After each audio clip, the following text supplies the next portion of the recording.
Një dëshmi se përpjekjet e përbashkëta të shtetit, biznesit dhe qytetarëve po japin fruta konkrete.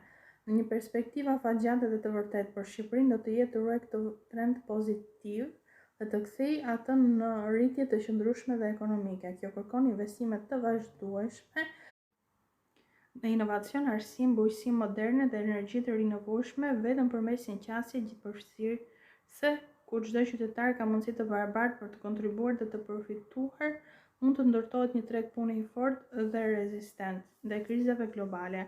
Papunësia në Shqipëri gjatë vitit 2025 shënon një hap të rëndësishëm drejt stabilitetit dhe zhvillimeve të qëndrueshme. Tregon se megjithëse rruga drejt një tregu pune të përsosur është ende gjatë, vendi po ecë në drejtimin e duhur.